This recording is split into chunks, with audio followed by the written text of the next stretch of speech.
दोस्तों, इस वीडियो में आप एक फैंटेसी एडवेंचर मूवी की कहानी देखने वाले हैं। यह फिल्म यूरोप की लोक कथाओं पर आधारित है और पूरे यूरोप में इसे काफी सराहा गया है। इस तरह की रोमांचक फिल्में बहुत ही कम बनती हैं। इस जबरदस्त कहानी का अंत देखकर आपका दिल खुश हो जाएगा, इसलिए वीडियो को आखिर तक जरूर देखें। तो चलिए अब मैं कहानी की शुरुआत करता हूँ। फिल्म की शुरुआत होती है जर्मनी की राजकुमारी इसाबेल से, जो अपने 18वें जन्मदिन के मौके पर सज धज कर तैयारी कर रही होती है। तभी उसके माता पिता उसके कमरे में आते हैं और उसे जन्मदिन की शुभकामनाएं देते हुए एक गुलदस्ता भेंट करते हैं। राजा और रानी के बाहर चले जाने के बाद राजकुमारी इसाबेल अपनी अलमारी से एक चमकदार लाल रोशनी में झिलमिलाता हुआ एक विशेष धातु का टुकड़ा निकालती है। यह टुकड़ा उसके पास बचपन से था, लेकिन उसे नहीं पता था कि यह उसे किसने दिया और इसका उद्देश्य क्या है। हर जन्मदिन की तरह इस बार भी वह उस चमकते टुकड़े को लेकर महल के बगीचे में जाती है, लेकिन इस बार वह टुकड़ा अचानक सुलगने लगता है और उसके हाथ से छूटकर जमीन पर गिरता है। गिरते ही उसके चारों ओर रहस्यमयी आग का एक घेरा बन जाता है और देखते ही देखते राजकुमारी कहीं गायब हो जाती है।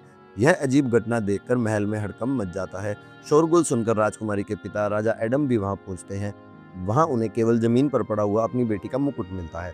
इसके बाद अगला सीन 18 साल पहले के समय में चला जाता है, जब राजा एडम कई वर्षों तक युद्ध लड़ने के बाद अपने गवर्नर मैक्स और सेना के साथ वापस लौट रहे थे। रास्ते में गवर्नर मैक्स का महल पहले आता है, इसलिए वह राजा से अनुमति लेकर अपने महल की ओर निकल जाता है। 3 साल बाद लौटे गवर्नर को देखकर जनता बेहद खुश हो जाती है। गवर्नर की पत्नी उन्हें अपने बेटे जॉन से मिलवाते हुए कहती है, जब आप युद्ध पर गए थे तब यह बहुत छोटा था। मैक्स मुस्कुराता है, अब तो यह बड़ा हो गया है। फिर वह पूछता है, तुमने इसे धनुष बाण और तलवार चलाने की ट्रेनिंग दिलानी शुरू कर दी है? इस पर उसकी पत्नी जवाब देती है, अभी नहीं, हमारा बेटा बहुत प्रभावशाली है, उसे चित्रकारी और किताबें पढ़ने में ज्यादा दिलचस्पी है। लेकिन गवर्नर मैक्स कहता है, सिर्फ किताबें पढ़कर और चित्र बनाकर जीवन नहीं चलता, इसके लिए तो युद्ध कला भी सीखनी पड़ेगी, ताकि यह भी मेरी तरह एक वीर योद्धा बन सके। कुछ दिनों बाद राजा एडम के घर एक कन्या का जन्म होता है। इस शुभ अवसर पर लोग राजा के दरबार में उपहार लेकर उन्हें बधाइयां देने के लिए आते हैं। गवर्नर मैक्स भी अपने परिवार के साथ पहुंचकर राजा को उनकी बेटी के जन्म पर शुभकामनाएं और उपहार देता है। उसी दौरान एक अजनबी व्यक्ति चुपचाप एक चमकदार धातु का टुकड़ा राजकुमारी के पालने में रखकर तेजी से बाहर निकल जाता है। राजा और रानी उस व्यक्ति को पहचान नहीं पाते, लेकिन उपहार का आदर करते हुए वे उसे स्वीकार कर लेते हैं। वही गवर्नर का बेटा जॉन रानी के अपने हाथों से बनाया हुआ एक घोड़े का चित्र देते हुए कहता है, यह मेरी ओर से राजकुमारी के लिए है। इसके बाद घर लौटकर गवर्नर मैक्स रोज जॉन को तलवारबाजी और युद्ध कौशल सिखाने में जुट जाता है। हालांकि जॉन का मन अभी भी चित्रकारी और किताबें पढ़ने में ही लगता है, लेकिन अब वह अपने पिता से छिपकर यह काम करना जारी रखता है। समय बीतता है और अब जॉन जवान हो चुका है, लेकिन उसका पिता उसे एक वीर योद्धा बनाने की कोशिश में लगा होता है। उधर राजकुमारी इसाबेल भी 18 वर्ष की हो चुकी होती है। जब वह धातु के उस चमकते हुए टुकड़े के कारण रहस्यमयी आग के घेरे में गायब हो जाती है, तो राजा एडम एक बड़ी घोषणा करते हैं, जो भी मेरी बेटी को ढूंढकर वापस लाएगा, मैं उसे अपना आधा राज्य दूंगा और उसका विवाह राजकुमारी से भी करा दूंगा। गवर्नर मैक्स यह घोषणा अपने बेटे जॉन को सुनाते हुए कहता है कि यही वह मौका है जब तुम खुद को एक सच्चा शूरवीर साबित कर सकते हो। मैंने तुम्हें जो कुछ सिखाया है, अब उसे इस्तेमाल करने का सही समय आ गया है। जाओ और राजकुमारी को ढूंढ कर लाओ। लेकिन जवाब देता है, राजकुमारी तो आग की लपटों में अचानक गायब हो गई थी, मैं उन्हें कहाँ ढूंढता फिरूंगा, वैसे भी मुझे शूरवीर बनने का कोई शौक नहीं है। इस पर गवर्नर कहता है, मैं भी तुम्हारे साथ चलूंगा, इसलिए पीछे हटकर खुद को कायर साबित मत करो। आखिरकार जॉन अपने पिता के साथ सफर के लिए जरूरी सामान लेकर घोड़े पर सवार होकर राजकुमारी की तलाश में निकल पड़ता है। चलते चलते रात हो जाती है और वह एक सराय में रुक जाते हैं। वहीं उसी सराय में टॉम और वुड नाम के दो दोस्त शराब पी रहे होते हैं। जब वे मैक्स और जॉन की बातचीत सुनते हैं तो समझ जाते हैं कि ये दोनों भी राजकुमारी की तलाश में निकले हैं और वो कहते हैं, हम भी राजा की घोषणा सुनकर निकले हैं, क्यों ना हम सब एक साथ निकले। गवर्नर पहले तो इससे सहमत नहीं होते, लेकिन जॉन के जोर देने पर वे उन दोनों को साथ लेने के लिए मान जाते हैं। रात भर सराय में रुकने के बाद अगली सुबह ये लोग सराय से बाहर निकल जाते हैं। जॉन कहता है, आखिर हम बिना किसी सुराग के राजकुमारी को कहाँ ढूंढते फिरेंगे। टॉम जवाब देता है, लोगों का कहना है कि जहाँ राजकुमारी जिस बगीचे के बीच से गायब हुई थी, वहाँ की जमीन पूरी तरह से झुलस चुकी है। यह सुनकर जॉन कहता है, मैंने ऐसी जगहों के बारे में पढ़ा है, हमारे राज्य की सीमा के पार नदी के उस तरफ पूर्व दिशा में एक जगह है जो पूरी तरह से झुलसी हुई है। हो सकता है राजकुमारी के गायब होने का कारण कोई उस जगह से संबंधित हो। जॉन की बात सुनकर सभी हैरान रह जाते हैं। फिर यह चारों पूर्व दिशा की ओर जाने के लिए निकल पड़ते हैं। अगले सीन में हमें एक रहस्यमय प्राचीन महल दिखता है, जो उसी जली हुई जमीन पर बना होता है। भूल भुलैया जैसे इस महल में एक दुष्ट जादूगर अपने सिंहासन पर बैठा होता है। वहीं पास ही राजकुमारी इसाबेल भी कैद होती है। जादूगर इसाबेल से कहता है, मैंने तुम्हारा अपहरण इसीलिए किया है कि तुम मुझसे विवाह करो। इसी उद्देश्य से मैंने बचपन में तुम्हारे पास वह धातु का टुकड़ा रखवाया था कि जब तुम 18 साल की हो जाओ तो मैं तुम्हें पास हूँ। इसाबेल जवाब देती है, तुम जिस मंशा से मुझसे शादी करना चाहते हो वह कभी पूरे नहीं होगी। मैं जीते जी कभी तुमसे विवाह नहीं करूंगी। इस पर जादूगर हंसते हुए कहता है, मुझे कोई जल्दी नहीं है, मैं सैकड़ों वर्षों से जीवित हूँ और आगे भी रहूंगा। और अगर तुम मुझसे शादी करोगी तो तुम भी मेरी तरह हमेशा जवान रहोगी, क्योंकि इस पूरे इलाके में मेरे जादू का असर है। लेकिन इसाबेल दृढ़ता से जवाब देती है, मैंने अपना निर्णय पहले ही स्पष्ट कर दिया है। तब जादूगर गुस्से में आकर कहता है, जब तक तुम मेरे विवाह प्रस्ताव को स्वीकार नहीं कर लेती तब तक मेरी कैद में रहोगी। इसके बाद वह अपने गुलाम बोने को बुलाकर कहता है, इसे ऊपर वाले टावर में बंद कर दो। जैसे ही जादूगर अपने सामने जल रही जादुई आग में समाकर गायब हो जाता है, बोना राजकुमारी को ऊपर के मीनार की ओर ले जाते हुए कहता है, माफ कीजिए, मैं ऐसा करना नहीं चाहता, लेकिन आदेश के चलते मुझे मजबूरन ये करना पड़ रहा है। राजकुमारी बोने से पूछती है, आखिर ऐसी क्या मजबूरी है तुम्हारी? तो बोना जवाब देता है, मैं बोनों के परिवार में पैदा हुआ, लेकिन मेरी लंबाई बाकी बोनों से ज्यादा थी, इसी वजह से वो सब मुझे चिढ़ाते थे। अपमानित होकर मैंने मेरा इलाका छोड़ दिया। बहुत भटकने के बाद मुझे यह जादूगर मिला। इसने मुझसे वादा किया कि वह मुझे भी बाकी बोनों की तरह छोटा कर देगा। बदले में मुझे उसके साथ एक सौदा करना होगा। मैं पढ़ा लिखा नहीं हूँ, इसलिए इसके सौदे वाले कागज पर मैंने अपना अंगूठा लगा दिया। बाद में मुझे पता चला कि इसने धोखे से 100 साल के लिए मुझे अपना गुलाम बना लिया है। पर चूंकि मैंने अपना सौदा खून से दिया है, इसलिए मैं अब जली हुई धरती की सीमा से बाहर नहीं जा सकता। यह सब सुनकर राजकुमारी भावुक हो जाती है और कहती है, तुम्हारे साथ बहुत अन्याय हुआ है। इसके बाद बोना उसे ऊपर मीनार में बने कैद खाने में बंद कर देता है। अगले सीन में हम चारों लोगों को देखते हैं जो जली हुई धरती की तलाश में निकले हैं। रास्ते में टॉम और वुड आपसरी में बात कर रहे होते हैं कि राजकुमारी को ढूंढने पर जब राजा उन्हें आधा राज्य देगा तो वे चारों उसे आपस में बांट लेंगे। सफर के दौरान रात हो जाती है और वे जंगल में आग जलाकर आराम करने लगते हैं। वुड पूछता है, हम चारों में से राजकुमारी से शादी कौन करेगा, क्योंकि जो भी उससे शादी करेगा वही राजा के बाद उसका उत्तराधिकारी बनेगा। इस पर जॉन कहता है, किसी से शादी करने के लिए उसके स्वभाव को देखना चाहिए, न कि सिर्फ उसके दंड। अगली सुबह वे लोग फिर से सफर पर निकल पड़ते हैं, लेकिन थोड़ी ही दूर जाने पर जंगल में छिपे लुटेरे उन्हें घेर लेते हैं। टॉम और वुड डर जाते हैं, लेकिन गवर्नर मैक्स निडर होता है। वह कहता है, इन लुटेरों से निपटने के लिए तो मैं अकेला ही काफी हूँ, तुम लोग बस तमाशा देखो। लुटेरों की संख्या अधिक होती है और वे मैक्स की ओर बढ़ते हैं, लेकिन मैक्स अकेले ही अपनी तलवार से उन लोगों से भिड़ जाता है। अपनी बहादुरी से वह एक एक करके सब लुटेरों को मात दे देता है और उन्हें जमीन पर गिरा देता है। बुरी तरह से पिटने के बाद लुटेरों का सरदार माफी मांगते हुए आता है। आगे पूर्व दिशा में जली हुई एक खतरनाक और वीरान जमीन है, वहां सावधानी से जाना। इसके बाद मैक्स और उसके साथी आगे बढ़ते हैं और एक नदी के किनारे पहुंचते हैं। नदी के दूसरी तरफ उन्हें जलती हुई धरती दिखाई देती है। फिर वो अपने घोड़ों को नदी में उतारते हैं और नदी पार कर उस जमीन पर पहुंचते हैं। वह स्थान पूरी तरह से सूखा और झुलसा हुआ होता है। टॉम जब अपनी बोतल से पानी निकालने की कोशिश करता है तो पाता है उसमें पानी की जगह रेत भर चुकी है। मैक्स कहता है, यह शायद शापित लगती है, शायद इसी कारण यहाँ कोई नहीं आता। बातें करते हुए वे थोड़ी दूर चलते हैं तो उन्हें पुराने किले के भीतर एक रहस्यमयी महल दिखाई देता है। जिज्ञासा में वह किले के भीतर प्रवेश करते हैं और अपने घोड़ों को बाहर बांधकर अंदर जाते हैं। महल के भीतर चारों ओर सन्नाटा छाया हुआ होता है। जॉन कहता है, महल काफी बड़ा है, इसलिए हमें अलग अलग दिशा में जाना चाहिए। यह कहकर वह खुद ऊपर की मीनार की ओर निकल पड़ता है। जब जॉन ऊपर मीनार की ओर जाता है तो वहां उसे कैद खाने में राजकुमारी दिखाई देती है। राजकुमारी पूछती है, तुम कौन हो? जॉन जवाब देता है, मैं गवर्नर का बेटा हूँ, मैं वही हूँ जिसने तुम्हारे जन्मदिन पर घोड़े का चित्र तुम्हें उपहार में दिया था। राजकुमारी मुस्कुराकर कहती है, वह चित्र आज भी मेरे पास है, लेकिन तुम यहाँ क्यों आए हो? जॉन कहता है, तुम्हें बचाने, मेरे पिता भी साथ आए। यह कहकर वह जेल का ताला तोड़ने की कोशिश करता है, लेकिन ताला नहीं टूटता। राजकुमारी कहती है, यह चारों ओर जादूगर के काले जादू का असर है, इस ताले को सिर्फ वही या उसका बोना गुलाम वही दोनों ही खोल सकते हैं। इस पर जॉन कहता है, तुम हिम्मत मत हारना, मैं कोई ना कोई तरीका जरूर ढूंढूंगा और तुम्हें यहाँ से बाहर निकाल कर ले जाऊंगा। जॉन की बातों से राजकुमारी को थोड़ी राहत मिलती है। अगले दृश्य में मैक्स, टॉम और वुड को दिखाया जाता है, जो कि महल की भूल भुलैया जैसी बनावट में बार बार घूमकर एक ही जगह पर लौट आते हैं। तभी जॉन वहां आता है। टॉम उससे पूछता है, क्या तुम्हें कोई सुराग मिला? लेकिन जॉन जानता था कि ये लोग सिर्फ आधे राज्य के लालच में राजकुमारी को खोज रहे हैं, इसलिए वह उन्हें राजकुमारी के बारे में कुछ नहीं बताता। उसी समय पीछे एक भारी लोहे का फाटक अपने आप खुल जाता है। फाटक के पीछे एक बड़ा सा बरामदा होता है, जहाँ एक कुंड में आग जल रही होती है। जिज्ञासा से चारों उस बरामदे में दाखिल हो जाते हैं। वहाँ पहले से मौजूद बोना उनसे पूछता है, तुम लोग कौन हो? उसी समय जादूगर भी वहाँ प्रकट हो जाता है। जॉन कहता है, हम यहाँ राजकुमारी को लेने आए हैं। इस पर जादूगर कहता है, दक्षिण में एक राज्य है, वहाँ की जादूगरनी के पास एक विशेष लॉकेट है। अगर तुम में से कोई मेरे लिए वह लॉकेट ले आए तो मैं राजकुमारी को तुम्हें सौंप दूंगा। मैक्स गुस्से में कहता है, इतना सब करने से बेहतर ये नहीं है कि हम तुमसे लड़कर राजकुमारी को आजाद करवा लें? और फिर वह जॉन से कहता है कि वह जादूगर से भिड़े। जैसे ही जादूगर से लड़ने की कोशिश करता है, वह अपनी जादुई छड़ी से उसे हवा में उछालकर पीछे फेंक देता है। यह देखकर मैक्स खुद तलवार उठा लेता है, लेकिन जादूगर उसे भी अपनी छड़ी से पीछे धकेल देता है। मैक्स और जॉन दोनों की हालत को देखकर टॉम और वुड बुरी तरह से डर जाते हैं। टॉम घबराकर जादूगर से कहता है, मेरा गला सूख रहा है, क्या तुम अपनी छड़ी से मेरे लिए पानी ला सकते हो? वोना कहता है नहीं, यहाँ पानी से नफरत है, इसलिए यह पूरा इलाका सूखा और शापित है। अब जॉन जादूगर से पूछता है, तुम खुद अपने जादू से वह लॉकेट क्यों नहीं मंगा लेते और उसमें ऐसा क्या खास है? इस पर जादूगर कहता है, दक्षिण का क्षेत्र बहुत ही नमी वाला है और मैं वहां नहीं जा सकता, और लॉकेट में क्या है और क्यों चाहिए यह जानना तुम्हारा काम नहीं। अगर राजकुमारी चाहिए तो वह लॉकेट ले आओ। यह कहकर जादूगर वहां से गायब हो जाता है। जादूगर की शर्त मानकर सभी लोग महल के बाहर आकर अपने अपने घोड़ों पर सवार हो जाते हैं। कारागार की खिड़की से राजकुमारी जान को जाते हुए देखती है और उसे अलविदा कहती है। रास्ते में जब वो लोग जली हुई धरती की सीमा पर पहुंचते हैं तो एक बूढ़ा व्यक्ति उनके सामने आता है और कहता है, मुझे पता है तुम लोग दक्षिण दिशा में जा रहे हो। जॉन हैरानी से पूछता है, लेकिन आपको यह कैसे पता?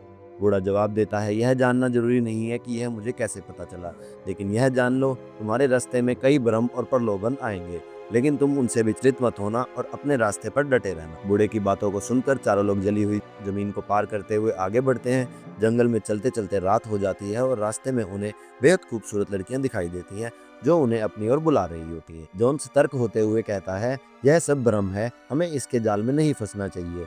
वह सभी को समझाकर दोबारा रास्ते पर आगे बढ़ने के लिए प्रेरित करता है। आगे रास्ते में रोशनी से चमकता हुआ एक योद्धा अचानक प्रकट होता है और जॉन के पिता मैक्स को ललकारता है, तू खुद को बहुत बड़ा शूरवीर समझता है, हिम्मत है तो मुझसे लड़। उसकी चुनौती सुनकर मैक्स तलवार उठा लेता है, लेकिन जॉन उसे रोकता है कि यह सिर्फ एक भ्रम है। वह सभी को समझा बुझाकर आगे बढ़ने के लिए राजी करता है, लेकिन थोड़ी ही दूर बढ़ने पर रास्ते के किनारे एक पुराने किले के पास उन्हें कुछ लोग दिखाई देते हैं जो शराब की पार्टी कर रहे होते हैं और रोशनी से चमक रहे होते हैं। जॉन, मैक्स और वुड उन्हें नजरअंदाज करके आगे बढ़ जाते हैं, लेकिन टॉम शराब के लालच में फंसकर वहीं रह जाता है। आगे बढ़ते हुए जंगल के बीचों बीच इन लोगों को ढेर सारा खजाना दिखाई देता है। धन का लोभी वुड उसी खजाने की ओर आगे बढ़ता है, लेकिन जॉन उसे रोकते हुए कहता है कि यह भी एक भ्रम है, जितना ज्यादा तुम इसकी ओर देखोगे उतना ही ज्यादा तुम इसमें फंसते जाओगे। जब वुड जॉन की बात नहीं मानता तो वह उसकी आंखों पर पट्टी बांध देता है। इससे वुड का भ्रम टूट जाता है, लेकिन उसी समय चमकता हुआ योद्धा फिर प्रकट होता है, फिर एक बार मैक्स को ललकारता है। इससे पहले कि जॉन कुछ समझ पाता, मैक्स तलवार लेकर उससे भिड़ जाता है और भ्रम में उलझ जाता है। जॉन समझ जाता है कि जब तक कोई खुद भ्रम नहीं तोड़ेगा तब तक वह ऐसे ही हवा में तलवार चलाता रहेगा। मजबूरी में जॉन वुड को साथ लेकर वहां से आगे बढ़ता है और वे दोनों एक नदी घाटी तक पहुंच जाते हैं। वहां बांस से बनी एक नाव होती है, वे उस पर सवार हो जाते हैं। जॉन पतवार से नाव चलाने के लिए कहता है, लेकिन वुड नाव में रखा धनुष बाण उठा लेता है। नदी में चलते समय वुड जॉन से पूछता है, तुम्हारे पिता का क्या होगा? जॉन जवाब देता है कि वह अभी माया जाल के भ्रम में फंसे हैं, लेकिन मैं एक बार जादूगर को लॉकेट दे दूं, उसके बाद कोई ना कोई रास्ता निकाल लूंगा उन्हें बचाने का। कुछ देर बाद नाव चट्टानों के बीच एक ऐसी जगह पहुंचती है जहां एक खूबसूरत औरत सुनहरा लॉकेट पहने खड़ी होती है। जॉन वुड से कहता है कि जादूगर ने कहा था कि वहाँ एक चुड़ैल होगी, लेकिन यह तो एक परी जैसी दिख रही है। जरूर जादूगर ने हमसे कुछ छुपाया है, पहले हमें इस औरत से बात करनी चाहिए। लेकिन लालच में अंधा वुड उसकी बात नहीं मानता और नाव से कूदकर परी रानी पर तीर चला देता है। तीर लगने से परी घायल हो जाती है और उसी मौके का फायदा उठाकर वुड उसके गले से लॉकेट निकाल लेता है। जॉन, जो कि नेक दिल होता है, वह तुरंत नाव से उतरकर घायल परी की मदद करने लगता है। वुड इस मौके का फायदा उठाकर नाव लेकर वहां से भागने की कोशिश करता है। जॉन परी से कहता है कि एक जादूगर ने कहा था कि वह राजकुमारी को तभी छोड़ेगा जब हम उसे ये लॉकेट ला कर देंगे, लेकिन उसने कहा था कि तुम कोई डायन हो। परी जवाब देती है कि उसने तुम्हें धोखा दिया, मैं परियों की रानी हूँ और उस लॉकेट में मेरी आत्मा और मेरी शक्ति है। उसी की वजह से वह जादूगर हमसे डरता है और इसीलिए वह हमारे इलाके में नहीं आता। अगर वह लॉकेट उसके हाथ लग गया तो वह सब कुछ तबाह कर देगा।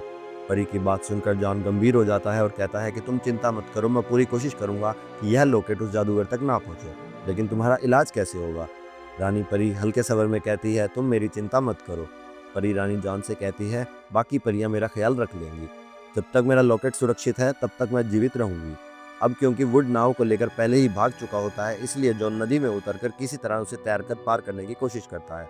दूसरी ओर वुड लॉकेट लेकर आगे तेजी से बढ़ता जा रहा होता है। जॉन उसे रोकने के लिए पीछे से दौड़ता है, लेकिन वुड बहुत आगे निकल चुका है। अब वह घोड़े पर सवार होकर कुछ ही देर में जली हुई धरती के किले तक पहुंच जाता है। जैसे ही वह किले के भीतर दाखिल होता है, जादूगर उसके सामने प्रकट होता है और उससे पूछता है, क्या तुम लॉकेट ले आए? वुड कहता है, हाँ, अब तुम पहले राजकुमारी को मुझे सौंप दो। जादूगर राजकुमारी को उसके सामने प्रकट कर देता है। उसी वक्त जॉन भी वहां पहुंच जाता है और वुड को चेतावनी देता है कि यह जादूगर धोखेबाज है, इसे लॉकेट मत देना। जॉन की यह बात सुनते ही जादूगर उसके और चारों ओर एक आग का घेरा बना देता है ताकि वह वुड को रोक न सके। अब लालची वुड लॉकेट लेकर जादूगर को देने आगे बढ़ता है, लेकिन जैसे ही वह आगे बढ़ता है जादूगर उसे छूता नहीं, बल्कि वह वुड से कहता है, इसे मेरे आग वाले कमरे में ले चलो। बेवकूफ वुड उसकी चाल नहीं समझ पाता और जादूगर के साथ उसके कमरे में चला जाता है। इधर मौका पाकर राजकुमारी उस आग के घेरे को बुझा देती है और जॉन को संभालती है। इधर जब वे आग वाले कमरे में पहुंचते हैं तो जादूगर वुड से कहता है इस लॉकेट को इसी जादुई आग में फेंक दो। वुड उसकी बातों में आकर वैसा ही करता है। जैसे ही लॉकेट आग में गिरता है जादूगर जोर से हंसते हुए कहता है तुमने मेरी आधी योजना पूरी कर दी। वह औरत कोई चुड़ैल नहीं, परियों की रानी है। मैं उस लॉकेट को खुद छू नहीं सकता, लेकिन इस जादुई आग में यह अमावस्या तक पिघल जाएगा और उसके साथ ही रानी मर जाएगी और उसकी सारी शक्ति मेरी हो जाएगी। फिर मैं पूरी दुनिया पर राज करूंगा। वह यह सब बता ही रहा होता है तभी जॉन और राजकुमारी इसाबेल वहां पहुंच जाते हैं। जॉन वुड से कहता है सुना तुमने, मैं तुम्हें पहले ही सावधान कर रहा था, लेकिन तुमने मेरी एक नहीं सुनी। अगले सीन में परियों की रानी को दिखाया जाता है जो लॉकेट के जादुई आग में होने की वजह से बेहद कमजोर हो जाती है और दर्द से चीखने लगती है। उसकी चीख सुनकर भ्रम जाल में फंसे मैक्स का भ्रम भी टूट जाता है और उसे अपने बेटे जॉन की याद आती है। वह तलवार छोड़कर घाटी की ओर दौड़ पड़ता है। इधर जादूगर जॉन को अपना असली रूप दिखाता है और कहता है मैं वही बूढ़ा हूँ जिसने रास्ते में आकर तुम लोगों को सलाह दी थी कि कहाँ जाना है और क्या करना है, ताकि तुम लोग धोखे से मेरी परी रानी का लॉकेट ले आओ। वुड अब जादूगर से कहता है वादे के मुताबिक मैंने लॉकेट ला दिया है, अब राजकुमारी को मुझे दे दो। जादूगर हंसते हुए कहता है तुझे मिलेगा घंटा। फिर वह अपने जादू से वुड को एक घोड़े में बदल देता है और अस्तबल में भेज देता है। इसके बाद जादूगर राजकुमारी को देखते हुए कहता है अब समय आ गया है हमारी शादी का। इस पर राजकुमारी गरज से कहती है मैंने पहले ही साफ कर दिया है कि मैं तुमसे कभी शादी नहीं करूंगी। इस दौरान जॉन अपनी बोतल का रेत उठाकर जादूगर की जादुई आग बुझाने की कोशिश करता है, लेकिन वह आग बुझती नहीं है। तभी जादूगर हंसते हुए कहता है यह जादुई आग है, इसे इतनी आसानी से नहीं बुझाया जा सकता। इसके बाद वह जॉन को अपने जादू से पकड़कर महल की छत पर उल्टा लटका देता है। यह सब देखकर राजकुमारी डर जाती है और अब क्योंकि वह जॉन से प्रेम करने लगी है तो वह जादूगर से कहती है तुम जॉन को छोड़ दो, मैं तुमसे शादी करने के लिए तैयार हूँ। राजकुमारी से यह आश्वासन पाकर जादूगर जॉन को नीचे उतार देता है, लेकिन अपने जादू से उसे कहीं दूर फेंक देता है ताकि वह दोबारा आकर रास्ते में रुकावट न बने। अगले सीन में मैक्स घाटी में परी रानी के पास पहुंचता है और उसे कहता है मैंने किसी की चीख सुनी थी, क्या सब ठीक है? रानी पूरी बात उसे बता देती है। यह सब सुनकर मैक्स पूछता है आखिर उस जादूगर को हराया कैसे जा सकता है। रानी परी उसे समझाती है कि उसकी ताकत उस जादुई आग में है, पर उसे आम पानी से नहीं बुझाया जा सकता क्योंकि यहाँ पर पानी रेत में बदल जाता है। मैक्स पूछता है तो अब किया क्या जाए? इस पर रानी अपनी सहायक से कहती है कि वह मैक्स के हेलमेट में उस जगह का खास जादुई पानी लाकर भरे। फिर वह मैक्स से कहती है तुम्हें यह जादुई पानी अमावस्या से पहले उस आग पर डालना होगा, तभी उसे हराया जा सकता है। दूसरी ओर जादूगर अपने जादुई आग में पड़े रानी परी के लॉकेट से रानी का आवाहन करता है, जिससे परी रानी अचानक वहां से गायब होकर जादूगर के सामने प्रकट हो जाती है। उधर मैक्स परियों से पूछता है कि रानी कहाँ गई, तो परियां कहती हैं कि जादूगर ने उसका अपहरण कर लिया है। अब जब रानी परी जादूगर के पास पहुंचती है तो वह उसे जंजीर में बांधकर कहता है कई साल हो गए तुम्हें देखे हुए, अब तो तुम्हारा लॉकेट भी मेरे कब्जे में है। इसी दौरान वहाँ बोना आता है और कहता है तुमने अपने अत्याचार की सभी हदें पार कर दी हैं। बोने की यह बात सुनकर जादूगर गुस्से में आ जाता है और उसकी गर्दन में एक जादुई पट्टा बांध देता है। उस पट्टे के असर से बोना एक पालतू कुत्ते में बदल जाता है। जादूगर उसके पास जाकर कहता है कि जब मैं इशारा करूं तब तुम जॉन को नोचकर मार डालना। अब जाओ और किले की छत से मेरे इशारे का इंतजार करो। इसके बाद जादूगर राजकुमारी को बुलाता है और परी से कहता है कि मैं अब इससे शादी करने जा रहा हूँ। अमावस्या तक तुम्हारा लॉकेट जल जाएगा और तुम्हारी सारी शक्तियाँ भी मेरी हो जाएंगी। इसके बाद वह राजकुमारी को एक घोड़ा गाड़ी में बिठाकर शादी के लिए ले जाता है। रास्ते में राजकुमारी उससे कहती है पहले तुम यह दिखाओ कि जॉन जिंदा है कि नहीं। तब जादूगर उसे निर्जन भूमि में ले जाकर जमीन पर पड़े जॉन को दिखाता है और अपनी शक्ति से एक झटका मारता है और फिर वह आगे बढ़ जाता है। अब किले की छत पर बैठा वह कुत्ता जैसे ही जादूगर का इशारा देखता है तेजी से नीचे भागता है और जॉन पर हमला करने की कोशिश करता है। जॉन उससे भिड़ जाता है और इस दौरान बोने की गर्दन का जादुई पट्टा टूट जाता है। जैसे ही पट्टा टूटता है बोना दोबारा अपने असल रूप में आ जाता है। यह देखकर जॉन उससे पूछता है कि तुम यह क्या कर रहे थे। बोना कहता है यह सब उस दुष्ट जादूगर का किया धरा है, अब मैं उससे बदला जरूर लूंगा। इस पर जॉन कहता है कि जल्दी चलो, हमें राजकुमारी को भी बचाना है। अगले सीन में दिखाया जाता है कि परियां मैक्स को एक पहाड़ी की ओर ले जाती हैं। वहां उसके हेलमेट से जादुई पानी की कुछ बूंदें पहाड़ी की एक दरार पर छिड़कती हैं, जिससे वहां एक गुप्त रास्ता खुल जाता है। मैक्स पूछता है कि यह कौन सा रास्ता है, तो परियां बताती हैं कि यह एक गुप्त सुरंग है जो सीधा जादूगर के किले के नीचे तक जाती है। कभी रानी और जादूगर दोस्त हुआ करते थे, लेकिन जब लालच में आकर जादूगर ने रानी का लॉकेट छीनने की कोशिश की तब से उनकी दुश्मनी शुरू हो गई और इस गुप्त रास्ते को रानी ने बंद कर दिया। अब मैक्स अपने हेलमेट में भरा जादुई पानी लेकर गुफा के रास्ते किले की ओर बढ़ता है। दूसरी ओर जादूगर राजकुमारी को लेकर उसके महल में पहुंचता है। राजकुमारी के वापस लौटने की खबर से पूरी जनता खुशी में इकट्ठी हो जाती है। महल में राजा और रानी अपनी बेटी को गले लगाकर पूछते हैं हमने तुम्हें हर जगह ढूंढा, तुम कहाँ थी? लेकिन राजकुमारी जादूगर के डर से कुछ नहीं बताती। फिर जादूगर राजा से कहता है, महाराज मैंने राजकुमारी को ढूंढ निकाला है और वादे के मुकाबले अगली अमावस्या को मेरी और राजकुमारी की शादी करवा दीजिए। राजा, जो ये नहीं जानते कि यह एक दुष्ट जादूगर है, इस शादी के लिए हाँ कर देते हैं। बेचारी राजकुमारी मन ही मन दुखी है क्योंकि वह जॉन से प्यार करती है। इधर जॉन और बोना जली हुई भूमि की सीमा पर पहुंचते हैं, जहां बोना रुक जाता है और जॉन पूछता है, तुम आगे क्यों नहीं चल रहे? बोना कहता है कि मैं जादूगर से किए एक सौदे के कारण इस क्षेत्र को 100 साल तक नहीं छोड़ सकता। तब जॉन कहता है, अपने असली रूप में नहीं पर कुत्ते के रूप में तो जा सकते हो। और वह फिर से बोने के गले में जादुई पट्टा बांधकर उसे कुत्ता बना देता है। इस रूप में जादूगर का जादू काम नहीं करता और बोना जॉन के साथ नदी को पार कर लेता है। दूसरी ओर पहुंचकर जब जॉन पट्टा खोलता है तो वह बोना फिर से इंसान बन जाता है और वह खुशी से कहता है। इधर मैक्स गुप्त रास्ते से निकलकर किले में प्रवेश करता है और आग वाले कमरे को ढूंढने लगता है।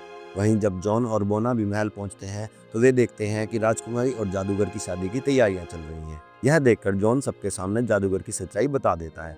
राजा सिपाहियों को उसे पकड़ने का आदेश देता है, लेकिन जादूगर अपनी जादुई छड़ी से सबकी तलवारों में आग लगा देता है, जिससे सब डर जाते हैं। जॉन उसे ललकारते हुए कहता है कि अगर मर्द है तो बिना जादू के मुझसे लड़ाई कर। जादूगर हंसते हुए कहता है, ठीक है। लेकिन जैसे ही लड़ाई शुरू होती है, जादूगर फिर से जादू के इस्तेमाल करके जॉन को नीचे गिरा देता है। इसी बीच मैक्स आग वाले कमरे में पहुंचकर अपने हेलमेट का जादुई पानी आग पर डाल देता है और आग बुझते ही लॉकेट बाहर गिरता है, जिससे वह परी को पहना देता है। परी की शक्तियां वापस आ जाती हैं और जादूगर की सारी ताकतें खत्म हो जाती हैं। अब जब वह तलवार उठाकर जॉन पर वार करता है तो उसकी तलवार बेअसर हो जाती है। जॉन समझ जाता है कि अब जादूगर कमजोर हो चुका है। वह उसे तलवार से हराकर नीचे गिरा देता है। तभी बोना मौके का फायदा उठाकर जादूगर के गले में जादुई पट्टा बांध देता है, जिससे वह कुत्ता बन जाता है। बोना मुस्कुरा कर कहता है, अब तो साले मेरा पालतू कुत्ता बनेगा। अब परी रानी भी जॉन के पिता मैक्स के साथ वहां आ जाती है। सबके सामने जॉन और राजकुमारी की भव्य शादी होती है और राज्य में फिर से शांति लौट आती है। और इसी तरह यह रोमांच से भरी फैंटेसी एडवेंचर कहानी यहीं समाप्त हो जाती है। अगर आप इस तरीके की और भी कहानियां सुनना चाहते हैं तो हमारे चैनल को सब्सक्राइब करना ना भूलिएगा।